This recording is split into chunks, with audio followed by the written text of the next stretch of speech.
Brook stopped Amir Khan in the 6th round of their grudge match. Had a lot of hype before it. Amir Khan was doing a lot of talking. Kell Brook was doing a lot of talking, but only one man really showed up. Very early on, Khan was wobbled, I think it was by a jab, or you can call it like a tree shot, but it was like a jab, maybe come left hook, and he was hurt. And it felt like every time Brook hit him, he was hurt. Now Khan, we all know Khan, fast hands, comes in flashes, and he tries to get to his man and then move off. But Brook was either blocking or slipping a lot of the punches, or Khan was falling short. There were times where Khan was actually getting to him, but like the last 30 seconds of the round, Brook would land that one shot, and then his legs just go all over the place. Yeah, just shaking everywhere, flapping. And then, I think if you watch the last round, I think like 30, 40 seconds where Brook was unloading and Khan did not reply once with a single punch. Then the referee stopped it. It's pretty much a one-sided. It looked like a man versus a boy when it comes to exchanging, isn't it? Really? Yeah. But you can see that's going to be in the weight difference, though, isn't it? Because obviously Kell's going to be a naturally bigger man anyway.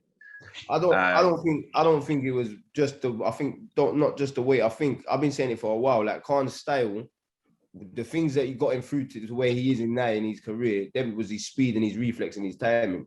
And for me, they looked off for the longest time. I've been saying going into this fight, I didn't really give Amir Khan a chance. A lot of people started talking about points, this and that. The old Amir Khan is a complete different person. But I think the difference between the obviously good fighters and the very great fighters are the ones that can adapt throughout their career. Since Khan has lost that kind of that skill set that got him to where he is, he's never had a plan B in fights. He's never had to been able to change things and look different. And I think that was, from my point of view, that was expected, that outcome. I think just watching the fight back, obviously his speed and everything and his agility and reaction times all gone downhill. But I think it just goes to show that his fundamentals wasn't good. Because if you see the way he was throwing flurries, he's falling in. Every time he was falling in. And literally, I mean, Kell Brook didn't really count him too much, to be honest with you. What will happen is when Khan was there in front of him, he wasn't moving his head off the line and he'll just get caught with a 1-2. The same shot he got caught in the first round was the exact same shot that stopped Kell Brook against Terence Crawford. Like that jab hook styled thing, and he didn't recover from that. I think what Mick was saying about in his younger days what he used to do, but even in his youngest game, he had that plan A, and there was no plan B, there was no plan C. You knew exactly what he was going to get every time. Don't get me wrong, it was effective and it would work. Like he made like someone who's as fast as Zab Judah just look lost in the ring, innit? His hand speed was phenomenal, innit? But he also had the footwork to go with it. Obviously, his footwork wasn't great, but at least he had the speed of foot to actually make a contest. But he just looked slow.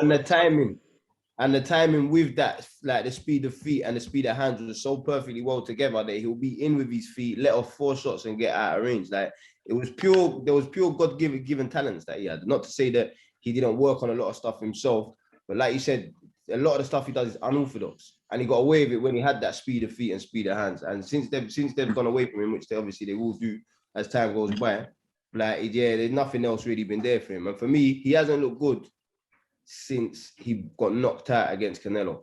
And that says a lot. That the last time he looked good was when he got knocked the fuck clean out. You know what I'm saying? We're talking 4 But even that, if you look back at the fight, like there was times that Canelo was timing that punch a good 3-4 rounds beforehand. And he kept falling short of it. But again, it's them fundamentals. Bring your hands back. He actually does what a lot of them... no, I'm not going to say amateurs, but like if you look at like Katie Taylor, what she does when she's rushing in, throwing 1, 2, 3, 4, 5, 6 punches, like you can't get away being in an elite weight class, throwing more punches, not being defensively responsible in it. That first punch that he got caught with, he never recovered from that. So all his legs, everything went out the window. And it was literally the only thing he got better at is learning how to survive. Literally, that's what he looked at to me. See me, that style that we're talking about as well, that's just sums up like from when I was doing amateur boxing, which obviously from 10 years ago now, up to a lot like very recently, like the GB style of boxing in the amateurs have been a set way, and that's kind of fast feet, fast hands, in and out, do your work, keep it long and keep it missing, innit? Keep it moving.